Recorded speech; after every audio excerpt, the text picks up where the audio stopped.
ओम नमो भगवते वासुदेवाय। जय श्री कृष्णा, राधे राधे। प्यारे श्रोताओं, आज हम बात करने जा रहे हैं इस साल की सबसे पुण्य और महत्वपूर्ण एकादशी के बारे में, जिसका नाम है देवशयनी एकादशी। हिंदू धर्म में एकादशी का खास महत्व है। आषाढ़ माह के शुक्ल पक्ष की एकादशी की तिथि और भी ज़्यादा महत्वपूर्ण मानी जाती है। देवशयनी एकादशी से भगवान विष्णु 4 माह की चिर निद्रा में लीन हो जाते हैं, इसलिए इस अवधि में शुभ काम जैसे विवाह आदि नहीं होते। वैदिक पंचांग के अनुसार इस साल 6 जुलाई को देवशयनी एकादशी का व्रत रखा जाएगा। इसका पारण अगले दिन यानी 7 जुलाई को किया जाएगा। कहते हैं देवशयनी एकादशी से भगवान विष्णु योग निद्रा में चले जाते हैं और 4 मास तक क्षीर सागर में शयन करते हैं। यही कारण है कि इसे आषाढ़ी एकादशी या हरिशयनी एकादशी भी कहा जाता है। के बाद कार्तिक मास में शुक्ल पक्ष की एकादशी को भगवान योग निद्रा से उठते हैं। आओ जानते हैं इस दिन के शुभ मुहूर्त, महत्व, 5 उपाय, 3 मंत्र और सरल पूजा विधि के बारे में। सर्वप्रथम हम इसके महत्व के बारे में जानते हैं। पालनहार श्री हरि भगवान विष्णु 4 महीने के लिए योग निद्रा में चले जाते हैं।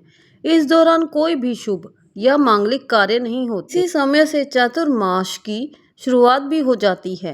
देवशयनी एकादशी के बाद 4 महीने तक सूर्य, चंद्रमा और प्रकृति का तेजस तत्व कम हो जाता है। शुभ शक्तियों के कमजोर होने पर किए गए कार्यों के परिणाम भी शुभ नहीं होते। इस दौरान साधुओं का भ्रमण भी बंद हो जाता है। वे एक जगह पर रुककर प्रभु की साधना करते हैं। चतुर्मास के दौरान सभी धाम ब्रज में आ जाते हैं, इसलिए इस दौरान ब्रज की यात्रा बहुत शुभकारी होती है।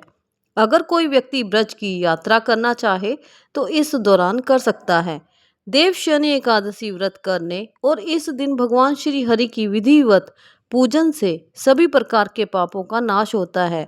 सारी परेशानियां खत्म हो जाती हैं, मन शुद्ध होता है, सभी विकार दूर हो जाते हैं, दुर्घटनाओं के योग टल जाते हैं। देवशयनी एकादशी के बाद शरीर और मन तक नवीन हो जाता है। इस पावन दिन व्रत रखने से सभी तरह के पापों से मुक्ति मिल जाती है। इस व्रत को करने से व्यक्ति की सभी मनोकामनाएं पूरी हो जाती हैं। एकादशी का व्रत रखने से मृत्यु के बाद मोक्ष की प्राप्ति होती है। आइए जानते हैं इस दिन करने वाले 5 उपाय। दक्षिणावर्ती शंख में जल भरकर उससे भगवान विष्णु का अभिषेक करें। भगवान विष्णु को शयन कराने के पूर्व खीर, पीले फल और पीली रंगी मिठाई का भोग लगाएं। यदि धन लाभ की इच्छा है तो श्री हरि विष्णु के साथ ही माता लक्ष्मी की पूजा करें। इस दिन शाम को तुलसी माता के सामने गाय के घी का दीपक जलाएं और उन्हें प्रणाम करें। ध्यान रखें कि माता तुलसी को जल अर्पित नहीं करना है। पीपल में श्री विष्णु का वास होता है, इसलिए पीपल में जल अर्पित करें। देवशयनी एकादशी के लिए 3 शुभ मंत्र इस प्रकार हैं। ओम नमो भगवते वासुदेवाय। ओम श्री विष्णुवे च विद्महे वासुदेवाय धीमहि तन्नो विष्णु प्रचोदयात्। ओम नमो नारायणाय। ओम नमो नारायणाय। पूजा विधि के लिए इस दिन सूर्य उदय से पहले जागकर दैनिक कार्यों से निवृत्त होकर स्नान करके साफ सुथरे वस्त्र धारण करें। एक चौकी पर नया कपड़ा बिछाकर भगवान श्री विष्णु की प्रतिमा स्थापित करें। इस दिन श्री विष्णु को प्रसन्न करने के लिए उनका पंचोपचार या षोडशोपचार विधिवत पूजन करें। भगवान विष्णु को पीला रंग अधिक प्रिय है, अतः पूजन के समय उन्हें पीले रंग के पुष्प चढ़ाएं। विष्णु जी की पूजा करते समय धूप दीप जलाएं। श्री विष्णु जी की कथा का वाचन करें।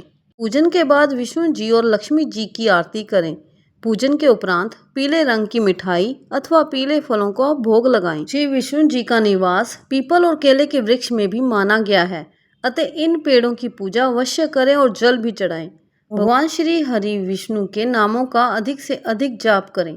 श्री विष्णु सहस्त्र नाम स्तोत्र का पाठ करें।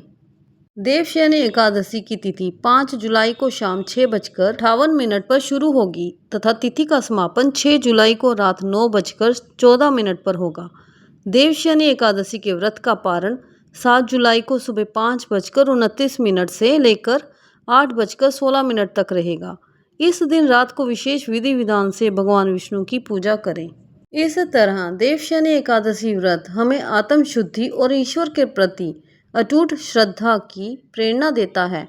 आशा है कि आप सभी इस पावन व्रत को श्रद्धा और नियम पूर्वक करेंगे और भगवान विष्णु की कृपा से आपके जीवन में सुख, समृद्धि और शांति बनी रहे।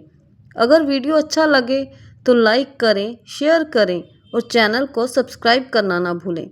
फिर मिलते हैं अगले पावन पर्व पर। राधे राधे।